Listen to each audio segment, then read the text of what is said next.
Salut à tous, la team OL, Thomas Show pour Lyon Fan TV. Très heureux les gars de vous retrouver pour une nouvelle vidéo. Trêve internationale. Enfin, ma jeune équipe de France assez pourrave hier. Je n'y reviendrai pas, je ne vais pas débriefer les matchs des qualifications de la Coupe du Monde 2022. Mais en tout cas, c'était pas terrible du tout. Un partout contre la Bosnie. Et Léo Dubois est remplacé. Il a remplacé, enfin, il a essayé de le remplacer numériquement, mais il ne pouvait pas puisqu'il a été expulsé. C'était Jules Koundé, auteur d'une faute de boucher. Ouais, j'aime bien, là, ça me fait des vidéos bombes. Ça me fait des vidéos bombes, c'est pas grave. Je suis un petit peu distrait, mais c'est pas grave. Oui, donc il est rentré en jeu pour pallier en fait l'exclusion de Jules Koundé. On a enfin revu Léo Dubois sous le maillot bleu dans un poste préférentiel qui est le poste de latéral droit. Ça aussi, une belle connerie de la part de Didier Deschamps. Pour lui, apparemment, Jules Koundé est bien meilleur que Léo Dubois. Et Léo Dubois, on le sait, est un latéral droit. Je pense que là aussi, il y a quelques sacrées paires de claques qui se perdent. Enfin, ce n'est que mon avis, hein. On peut dire ce qu'on veut de Léo Dubois. Il est quand même spécialiste de son poste par rapport à Jules Koundé. D'ailleurs, bon, il n'a pas fait une rentrée fantastique, Léo Dubois, mais quand même, voilà, c'est le spécialiste du poste. Bref, si je vous fais une vidéo, c'est pour vous parler de l'Olympique Lyonnais et puis pour vous parler de cette conférence de presse, de présentation hier de monsieur Jérôme Boateng. Il a été présenté officiellement à la presse et aux supporters, et sa conférence de presse était intéressante. A été une présentation, je dirais, très sérieuse, très professionnelle, et avec un Jérôme Boateng qui a montré beaucoup d'envie et de motivation. Vraiment, il a la classe, Jérôme Boateng. Ça, on peut dire ce qu'on veut, mais il a la classe. Il a la classe et il me rappelle quand même un petit peu Memphis Depay, un joueur qui parle pour l'instant qu'anglais. J'espère qu'il se mettra au français. En tout cas, moi j'ai vu un joueur motivé, un joueur content d'être là. Et on a eu un petit peu les coulisses du mercato de l'Olympique Lyonnais, puisqu'il y avait Juninho, il y avait Vincent Ponceau et Jean-Michel Aulas, les amis, avec... je vais vous faire un petit résumé de ce qui a été dit, quand même, c'est la moindre des choses. Je sais que cette interview ne sera pas mise en ligne, puisque, et oui, c'est réservé à OL Play. Pour ceux qui ne l'ont pas, n'hésitez pas à donner 2,99 € au club, vous aurez quelques exclusivités. Alors, ça, c'est ce qu'a dit Jean-Michel Aulas. En préambule, il a dit: on a fait l'impossible pour lui. C'est Peter Bosz qui a tout fait, et c'est Vincent Ponceau qui a donné les accords financiers. Ça, c'est quelque chose qu'on avait déjà entendu. C'est qu'il y a eu finalement, je dirais, un all-in. Un all-in en anglais, ça veut dire on donne tout sur un joueur, puisque la Pistas Moon était morte dans l'œuf. Malheureusement, elle s'était épuisée, évaporée, la Pistas Moon. Et puis la board, je crois que pas grand monde était convaincu au club, surtout Peter Bosz. Et ils se sont dit, bah, on va regarder l'état des lieux défensifs. Et Peter Bosz a dit, il faut faire un joueur à vocation défensive, si possible avec beaucoup d'expérience, quelqu'un qui a la gagne. Et il y a eu cette piste Jérôme Boateng qui a été activée très rapidement. Ça a été fait, ça a été fait en 3 jours. Quasiment. Donc les dernières heures du mercato lyonnais ont été hyper tendues. C'est ce qu'a dit d'ailleurs Jérôme Boateng. Qu'est-ce que va apporter clairement Jérôme Boateng? Il va apporter beaucoup au vestiaire déjà. C'est quelqu'un qui est très motivé. Mais maintenant, comme a dit Jean-Michel Aulas, place au terrain, et c'est un joueur qui doit retrouver du rythme. Alors bien sûr, cette campagne de mercato, elle est étendue. Elle est étendue du début à la fin pour nous Lyonnais, pour nous supporters lyonnais, mais aussi pour le board lyonnais. Ça a été extrêmement compliqué. Ça a été très dur. Parce que, vous le savez, ce mercato était dans un contexte un petit peu compliqué, un contexte post-Covid qui était difficile à appréhender, où on a souvent dit de l'Olympique Lyonnais qu'ils n'avaient pas assez d'argent, pas les moyens de leurs ambitions. Et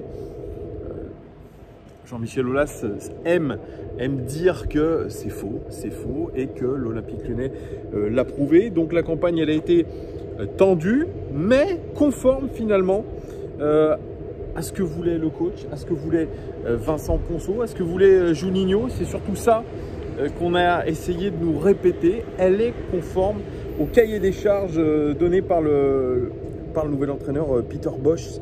Alors ça a été piloté d'une main de maître par Vincent Ponceau, qui est le directeur du football. Ça, on le dit bien, on le répète bien. Et puis, comme l'a dit Jean-Michel Aulas, l'OL n'a pas de problème financier à court terme. Ça, il l'a répété. Et autre chose qu'il a répété, je vous l'ai dit juste en préambule, je me répète, mais désolé, il y a eu beaucoup de professionnalisme dans ce mercato. Alors Boateng, lui, il arrive motivé, excité, ce sont ses mots, motivé, excité, et il veut donner le meilleur pour le club.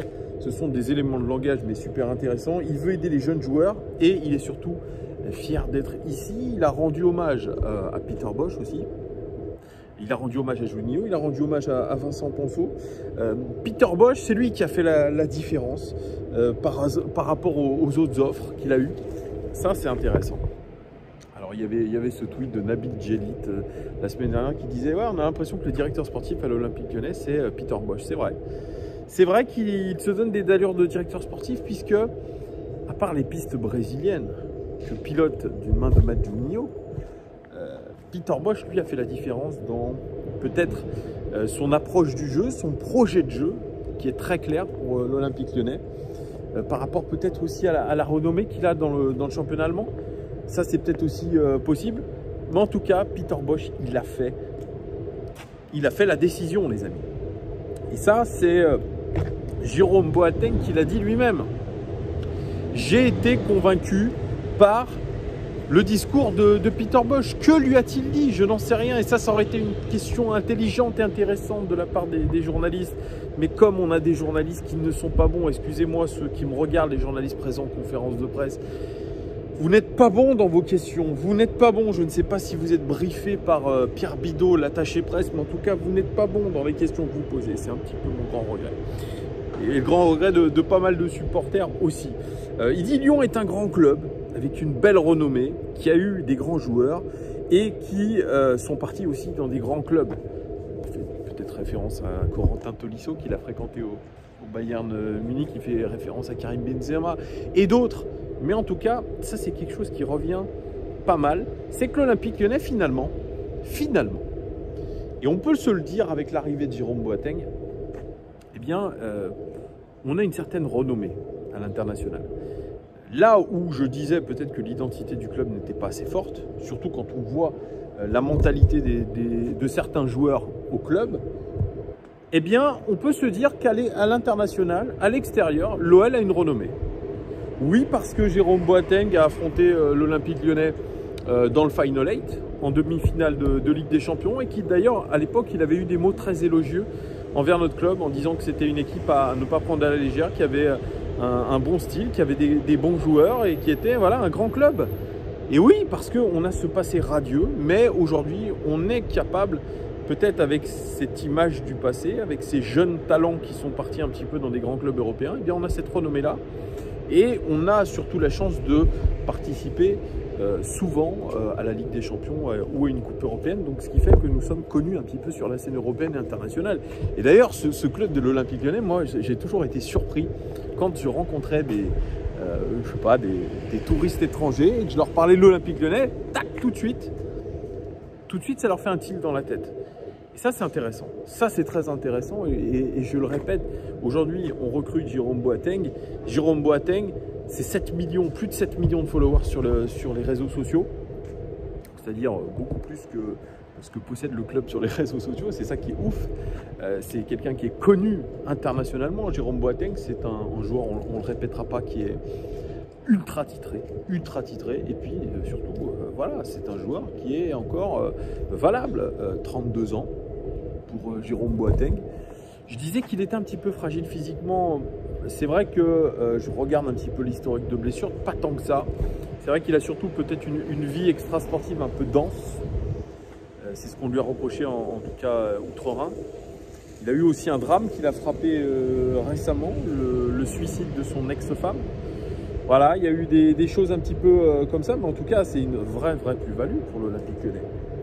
Et oui, quand on va maintenant se dire, tiens, on rencontre l'Olympique Lyonnais, on se dit qu'il y a une légende du football mondial. N'ayons pas peur des mots. Jérôme Boateng est peut-être l'un des meilleurs défenseurs centraux des 10 dernières années. Je n'ai pas peur des mots et vous me direz ce que vous en pensez. Donc voilà, on va voir ce que ça va donner. En tout cas, il va apporter sa mentalité de gagneur, c'est ça qu'il a dit. Et il va essayer de le transmettre aux joueurs. Ça, c'est fou. Alors, il y a un truc aussi, c'est que Jérôme Boateng ne sera pas prêt tout de suite. Bien sûr, il s'est entretenu physiquement, mais il n'a pas joué un match depuis le mois de mai. Il veut être prêt le plus vite possible, mais il doit être avant tout à 100% pour éviter les blessures. Voilà, c'est ce qu'il a dit. C'est plutôt correct de sa part. Je pense qu'il va mettre les bouchées doubles. Est-ce qu'on pourra l'avoir d'ici 2-3 semaines, voire un mois? Moi, je dirais qu'on l'aura d'ici 3 semaines. Donc, on verra. La première ambition pour lui, elle est simple. Elle est de bien s'intégrer au club avant de penser à un possible retour en équipe d'Allemagne. Vous le savez, il a été écarté de cette équipe d'Allemagne par Joachim Löw. Maintenant, ce n'est plus lui, c'est Hansi Flick, dit Hansi Flick, qui l'appréciait énormément du côté du Bayern Munich, qui avait milité d'ailleurs pour une prolongation de contrat. Maintenant qu'il est responsable de cette sélection allemande, eh bien peut-être qu'il retournera en sélection allemande. Mais il dit, voilà, moi c'est qu'un plus, la sélection allemande. Bien sûr, j'ai remporté beaucoup de titres, notamment la Coupe du Monde, mais voilà, moi je veux bien m'intégrer à l'Olympique Lyonnais. Et ça, j'aime ce genre de discours, les amis. Alors, comme je vous ai dit aussi, voilà, c'était pourquoi Peter Bosz a décidé de le faire venir, parce qu'il y avait une vraie incertitude sur le secteur défensif. Après, Juninho qui a parlé, voilà, il a dit quelque chose d'intéressant. Je reviens, excusez-moi, sur plein de choses, mais c'est pas grave si je me répète. Voilà, il a dit que c'était Peter Bosz qui avait tout fait. Voilà, qui avait tout fait pour Jérôme Boateng. Là où Vincent Ponceau nuance et fait pas que nuancer, il dit Juninho, il a été hyper important dans ce mercato-là, et notamment dans l'arrivée d'Emerson Palmieri, c'est Juninho qui a tout fait. Donc vous voyez, ils se sont bien séparés le travail. Là où j'avais des doutes, et nous avions peut-être des doutes, parce que je ne suis pas insider, je lis des choses, donc j'essaye peut-être d'interpréter certaines fois les choses. Je voyais le fait que Juninho, bon, il ne savait pas où se mettre.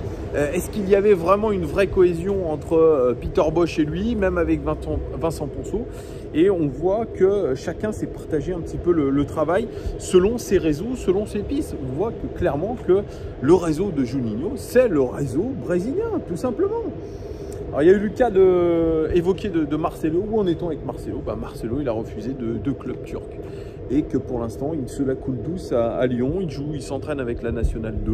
Il n'a pas l'air pressé de résilier son contrat. Évidemment, quand vous avez quasiment 300 patates par mois qui tombent dans votre contrat, vous avez envie de faire une mapouille en Game Biwa pendant 2 ans. Qu'est-ce que je voulais que je vous dise? Mais Jean-Michel Aulas a dit, écoutez, le marché français est terminé, mais il y a certains autres marchés européens qui ne sont pas terminés. Donc peut-être qu'il y aura une autre porte de sortie pour lui. En tout cas, on essaye de le virer. Mais moi, j'ai un autre truc je marchais dans la rue, je me disais, mais imaginez qu'on a un retour en grâce de Marcelo. Sait-on jamais? Des excuses publiques, le fait qu'il s'excuse auprès du coach, etc. Vous imaginez une défense centrale Marcelo Boateng? Ça a de la gueule aussi, ça a de la gueule, parce qu'on parle souvent de Denayer, Boateng en tant que charnière centrale titulaire, mais Marcelo Boateng, c'est pas impossible s'il y a des excuses. Vous savez, dans le football, ça va tellement vite, on sait pas où ça peut nous mener, donc pourquoi pas.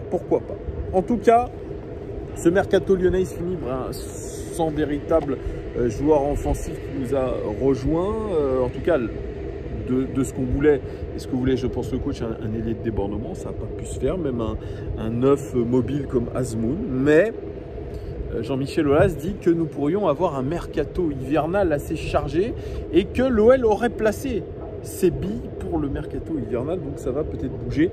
Et c'est sûr qu'avec la CAN, on aura besoin forcément de recruter à l'Olympique Lyonnais. Ça, c'est évident. Il va y avoir du changement et l'Olympique Lyonnais, moi je suis sûr, à placer ses billes pour janvier, peut-être pour Azmoun.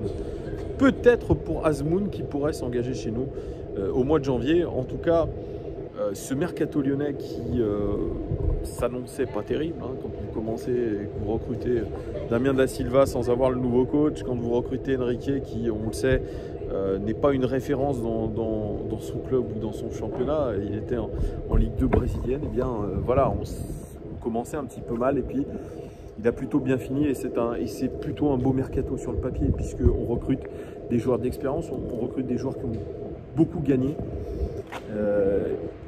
Mais aujourd'hui, il reste à savoir si il va y avoir cette alchimie parce que bien sûr, vous pouvez avoir gagné beaucoup de trophées, avoir une mentalité de gagnant, mais est-ce que ces individualités-là vont apporter au collectif et vont faire une émulation du collectif? C'est ça qu'il faudra voir sur la durée.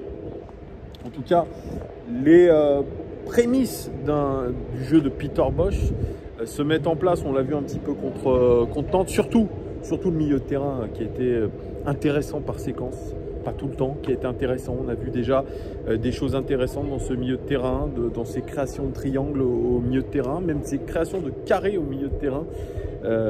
Voilà, avec des consignes qui ont l'air d'avoir été intégrées par nos joueurs du milieu de terrain. Maintenant, il reste évidemment l'animation défensive et l'animation offensive aussi, être beaucoup plus réaliste.